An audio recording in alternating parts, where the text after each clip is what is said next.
the pickles. Happy the pickles. Happy the pickles. I love pickles. Hello, everybody.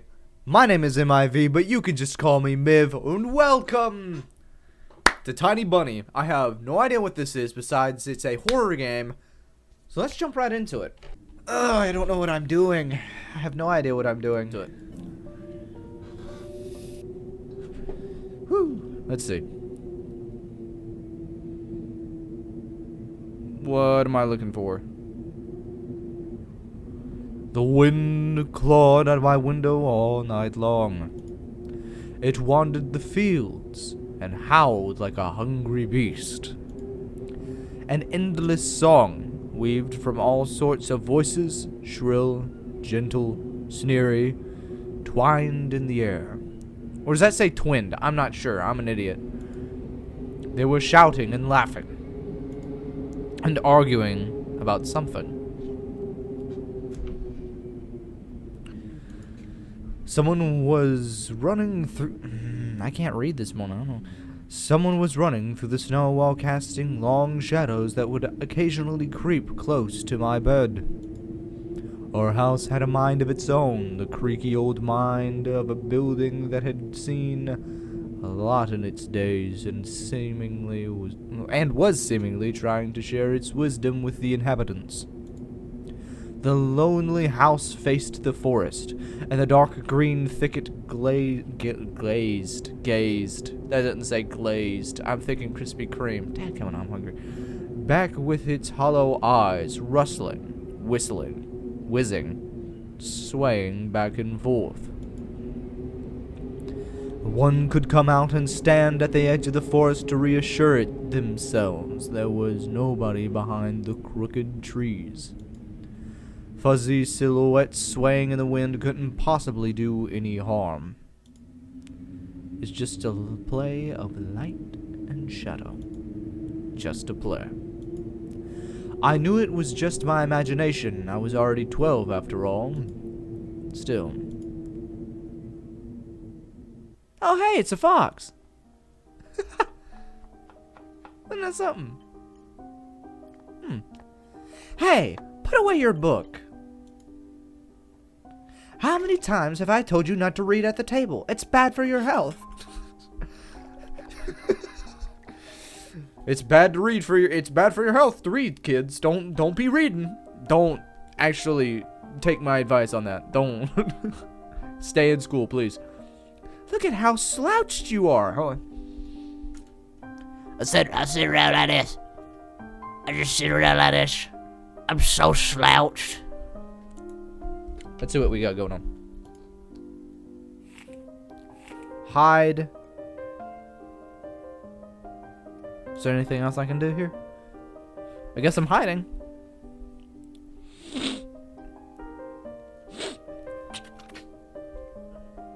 Ah, perfect. Neat. Neat and good. Good and neat. I didn't protest and put the book about Conan the Barbarian aside.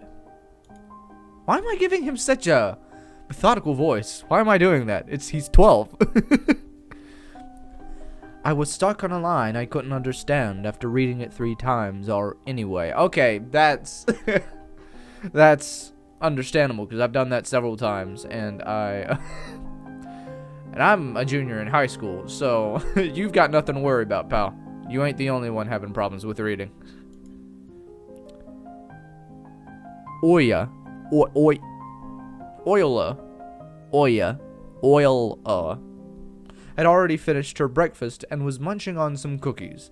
She was so enthusiastic she almost looked like your typical girl from commercials. Oh, that Oila! I'll tell you what, looking like one of those commercial girls, she could be an actor, I'll tell you what. Making up my own storyline here as I go. You're not going anywhere until you finish all of it. I, on the other hand, was trying to drill a hole in the plate with my eyes, as if it would make the porridge disappear. Makes you feel like Bolt. Anybody remember the movie Bolt? He tries to stare at like a lock to make it pop off, and nothing happens. If you have not watched Bolt, what are you doing with your life? Anyways. Hazy anxiousness welled up inside, all because of the previous sleepless night, the black forest around our house, and the gloomy wind. The longer I waited, the colder the lumpy white substance became. Ugh. Why is it white? Ugh. I don't like that. It looked like a jellyfish from the Castile Odyssey. I love that show. I have no idea what that is. I wonder how horrifying the bottom of the ocean is. I've had nightmares of that. I don't want to think of that right now. Or how cold the Black Forest is at night. Now, I have not had any nightmares about forests, surprisingly. Don't mind me as I scratch my big head. Anyways. The spoon fell out of my hand. How do you manage? How do you manage? You're just like, you're holding your spoon, all of a sudden, just hold on.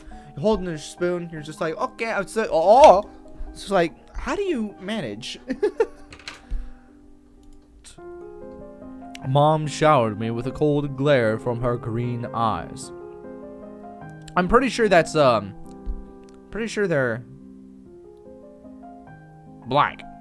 Hold on, let me move my camera so you guys can see what I'm talking about. Hold on. Okay, right here. Right here. That's not, how are you seeing green, my friend? We are in the world of black and white. Let me see, actually, before I do anything else, let me see if I can flip my camera. Transform. Flip horizontal. Am I doing this correctly? Staring here, looking. Okay, yeah, that actually works really well. I'm gonna keep it in this corner, like in the corner that I got going on right here, so y'all don't have to listen to me be a complete and utter moron. The screen, Anthony, the screen. Wonderful. Okay, great. All right, let's get back to it. Mom showered me with a cold glare from her green eyes. What did I just say? I don't know. I get it.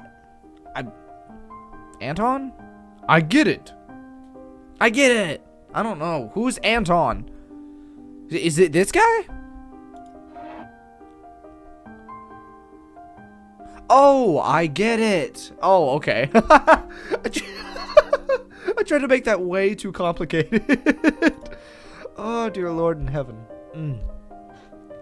I had 10 seconds to catch my breath before battling the nasty porridge once again. Oh, I just, porridge, ugh. I felt around for the spoon. We are not about to just ignore how she just off screen. What? That wasn't walking. That was. It's like, no, you didn't walk off screen. You hopped off like an Oompa Loompa. What are you doing? What is this carved on the other side of the table? Again, I don't know why I'm giving a 12-year-old such a deep voice. I feel like there's an anime character for that. Please, remind me of the anime character that looks 12 but has the voice of a 57-year-old. Please, remind me. Sorry for everybody that gets grossed out by nose rubbing, but I have allergies, so please bear with me. I should have a napkin around here instead of using my bare fingers.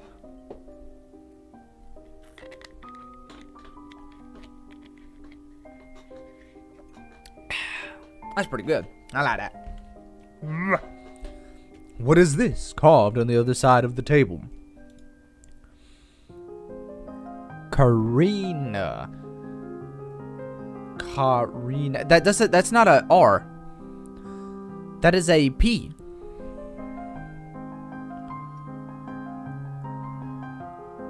That's not Karina.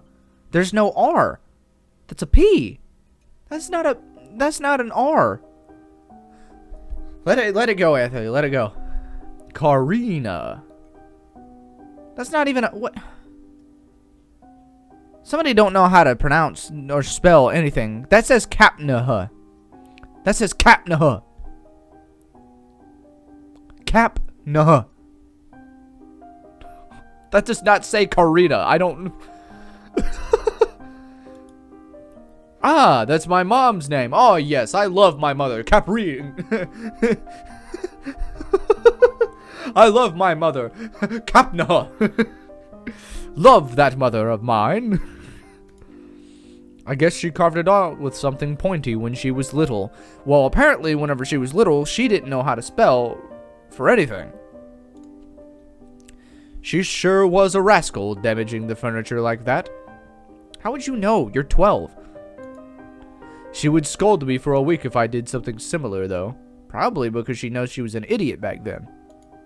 Should I remind her of it? Don't remind her of anything. Reminding a woman of something is very dangerous, especially when they're supposed to remember it. Remember it. It's a very dangerous thing to do. Just let it slide. No, she's been in a bit of a bad mood lately.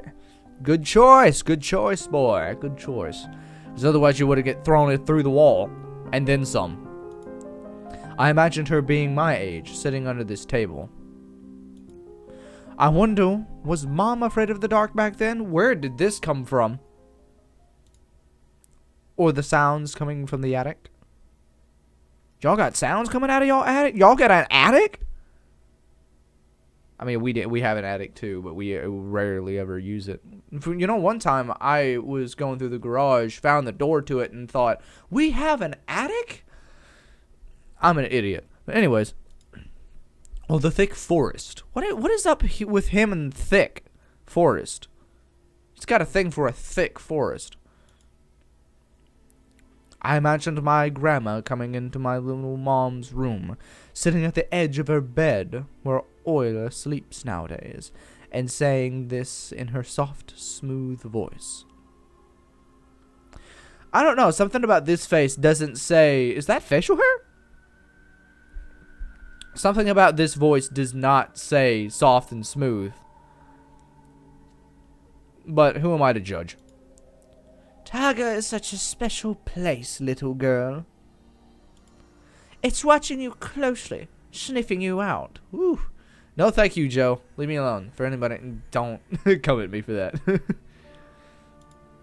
Trying to discern what kind of beast you are. If you're a good sort, it won't abandon you in times of trouble. Like my ex. But if you're a bad apple, it'll grab you by the side and drag you under the ground. And that would be it. Grandma was caring. She had never fought with anyone, never yelled, never swore. Those were the times without maddening screams until late at night, without smashing dishes and mutual accusations. Our parents used to love each other back then. I remember listening in on one of their conversations by chance. They were talking about Grandma getting prepared for her funeral. She's still alive? Like, was she still alive at this stage? If so, that's kind of worrisome. Worrisome. That makes sense. She had already bought a casket. The music's a bit much. She called it her cute little funeral box. Okay. It waited for its time in the closet, patiently. It was black, upholstered with meat-colored material in the inside. I saw it when my grandma was getting buried. The house didn't change since the time she was alive. Only all of the photos were gone. Glass-covered pictures with gray faces of my ancestors. They all had a dead but watchful look in their eyes. I crawled out from under the table. She's still got this look of like, huh? I don't know what's going on, huh? Her face, she's out of it. She took the good stuff. She's out of it. Oyla was done with her... Why did I add a British accent? Oyla was done with her cookies, and was looking at my share like a sly woodland critter. I turned my gaze towards the frosted window. There were a lot of dark pines outside, but they didn't grab my attention. The pattern of frost formed a picture on the glass. Oyla, look, it's a fox. Where? It looked almost like an optical illusion, like those optical illusion thingies they put on the back of student notebooks. A mixture of lines at first glance, but if you blur your vision a little bit and look under a certain angle. Not outside, on the window. Look, here's the nose and here's... Hey, eat up. Yes, just a moment. Who talks to their mother like that? Who goes, yes, just a moment? No. Where I live, you say that to your mother where I live, you get a fresh pair of dentures and your original teeth around your neck. And then some. How is he getting away with this stuff? I want to know. What? Teach me your ways, old 12-year-old. I don't see anything. Hurry up, there's not much left. Ah, there it is. But it still doesn't look like one. I'm telling you, it does. Nuh-uh. Dear Lord. It does. Stop it. These kids, I swear. Now I couldn't see the fox either. It disappeared. Went away. Only the frosty patterns, which, similar to stretched our nettle leaves, kept creeping up on the glass. Oh yeah, the fox is gone. Oh, that is a... He looks like something out of God of War. Look at him. He is a strapping old fellow. Let me move my camera so you guys can see him. This guy, right up here. This wonderful gentleman up in the corner. Alright, that's it. You guys don't get to see his face anymore. I want to have a beard like his when I grow up.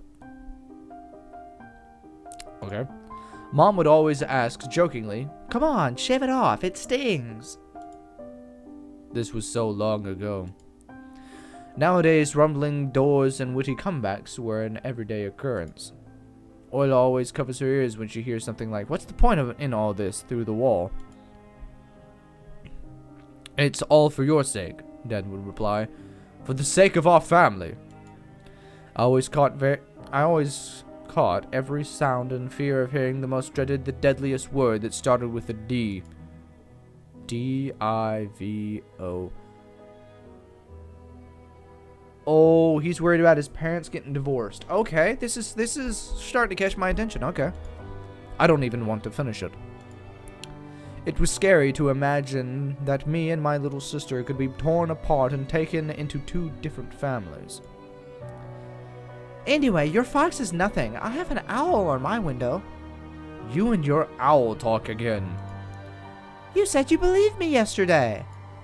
Has anyone seen my car keys? That's a mood. You just get up. Has anyone seen my car keys? What's going on, huh? I remember having them on the window sill. Shield? I almost said shield. That's not a word. I remember leaving them on the windowsill. Right. Maybe you did, and maybe not. You're a grown man, a father of two, and still. Karina, please stop. Just let me get ready in peace. Your keys are on the basket near the phone. Well, thank you very much. Anton, stop making a martyr of yourself and finish eating already. And the owl? There was no owl. But there was one! It has giant glowing eyes. Oyla sprung up from the chair and placed her hands on her little face, imitating a pair of eyes with her fingers the size of an apple each. Last year you had Bye-Bye in your closet, and now this owl? Bye-Bye. Can I click that? Oh, no, I can't. But I saw it. Oyla shifted her Again, glaze. What is up with me and donuts today? Oyla shifted her gaze back and forth from Dad to Mom to me, but couldn't find any support. Have you thought about befriending it? You know, like feeding it with imaginary mice? Don't bully our girl. She's just afraid to keep alone because she's still little. Oyla pouts her lips in rebellion and pushed into the hallway. The staircase that led into the second floor creaked. Mom gave Dad a strict look. Whew, look at that face. That is not something you want to see from your wife. Oh, that look in her eyes. It's so uncomfortable to be pinned under it. Dad just snorted in reply and left, ringing with the keys he just found. A minute had passed and the theme song from The Little Mermaid echoed through the house. Where is it? I wanted to hear The Little Mermaid. Is it because of copy? Oh, yeah. It was stored on incredibly worn out cassette tape, which Dad had already had to glue together once. And my reading ability is absolutely horrendous this morning. Hold on a minute.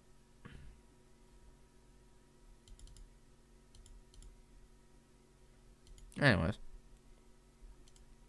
It's so easy to fix objects by gluing them back together. For example.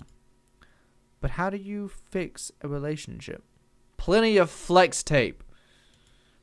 Mom moved to the living room and I was left alone, anxiously stealing glances at the window. I'm not so sure about that, pal. Oyla had trouble sleeping ever since we moved to this house. She looks a bit odd here. She would toss and turn or curl up into a ball under her blanket. Sometimes she would jump up in the middle of the night and turn on the VCR. Cartoons helped keep her mind off all the troubles we'd had with the move and our parents. And her Oyla said she saw a giant flying monster outside her window. And she became obsessed with it. Our parents did everything in their power. They tried every little trick to get rid of those ridiculous fears. Oyla refused to sleep alone and didn't believe that the owl was just one of her nightmares. After the night, I was unsure what to make of my sister's words, what to think of it to myself. Can nightmares be infectious? Just like last night, I couldn't get a wink of sleep and ended up thinking of what to expect in my new school. There were a couple of days left before the beginning of a new term. My imagination through long, twisting hallways that led to a classroom full of kids. But all the students behind their desks were simply dark figures cut out using a template. Circular holes gaped in the middle of their faces, and pairs of eyes blinked inside those holes. It was as if some completely different creatures were looking at me from behind the flat black silhouettes. Their cruel glares, filled with icy sneers, made me shiver from head to toe. Will I survive here? Won't they gang up on me and beat me down, stomp me with their bloodied shoes? The school can burn for all I care. What 12-year-old is talking like this? I just wished for anything to happen to it. Doesn't really matter what. I don't want to go there that badly. I didn't want to see people who were just itching to smack me on the head, trip me up, think of a new offensive name for me, worse than the previous one. I felt like the glasses I wore made me an outsider or some sort of a monster. My gaze slid across the drawings hanging on the walls. I couldn't consider myself a great artist, but Oyla begged me to hang them. Drawing was the only thing that made me happy as of late. The small circle of friends I had also enjoyed my paintings, and they promised to call me from time to time. Sometimes I imagine Mom picking up the phone and saying in a cold voice, "You've got the wrong number." Or, "Anton is not around." Anton is not around. I imagine my future classmates lying in their beds just like me, listening to the howls of invisible werewolves outside their windows. Maybe my new classmates will like me after all. But who will ever like a boy with thick glasses? He really likes the word thick, doesn't he? I mean, my dad used to wear glasses when he was little, and now he's married to the most beautiful woman on the planet, my mom. The house creaked, pressed by the wind. The condo we used to live in, a nine-floor concrete building, buzzed with the neighbor's drill, mumbled with a TV set from behind the wall, cried like a baby from the big family next door. Our current house, though I can't really call it new, was completely different. It was silent and easy.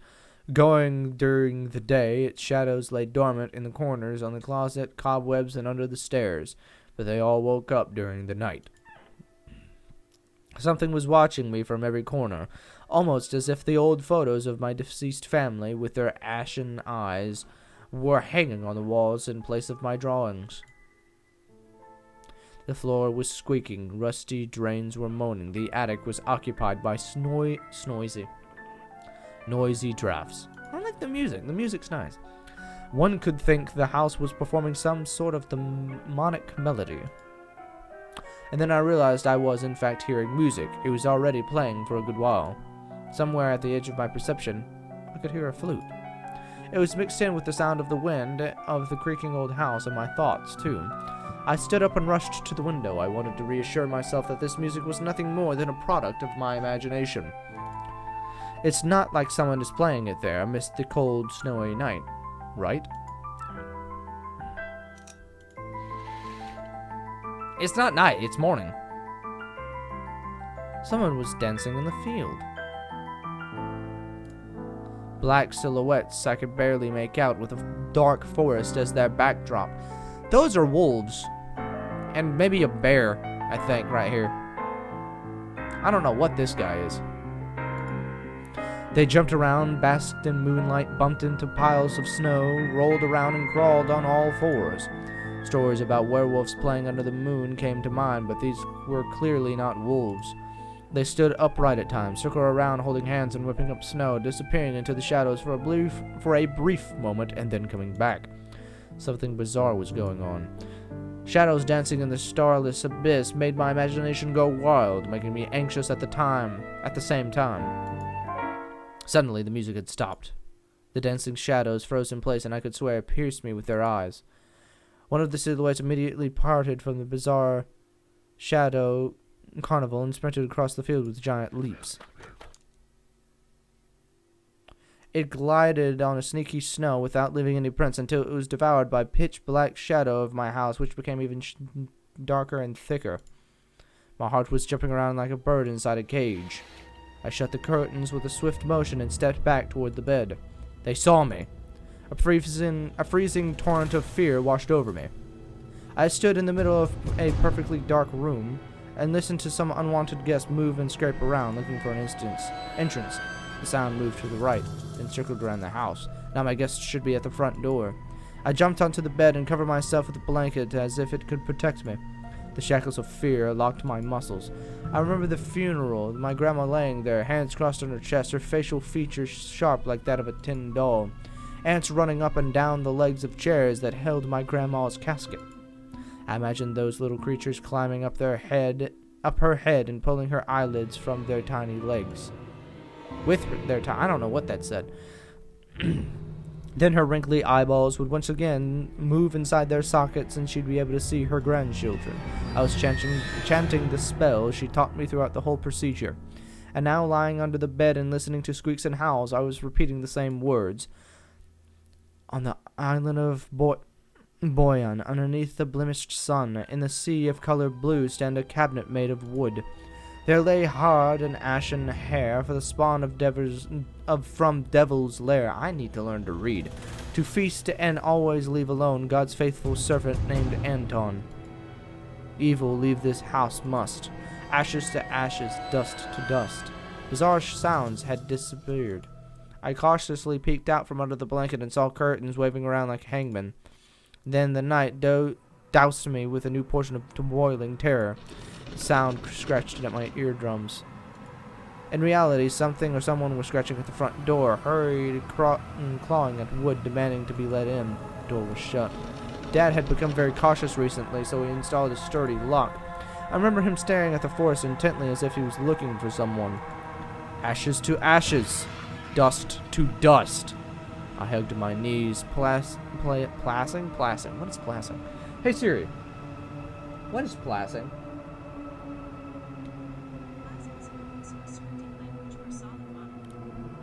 I just named an entire little, what do you call it? Computer program without even knowing. Plasm.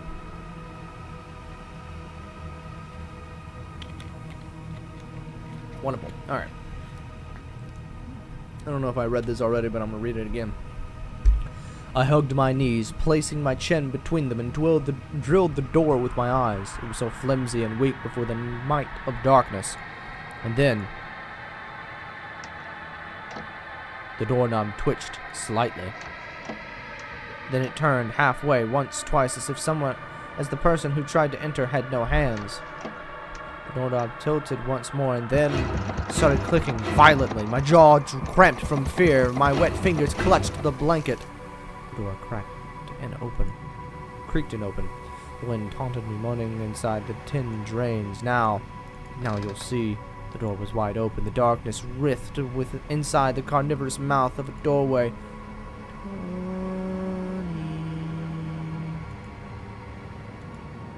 As if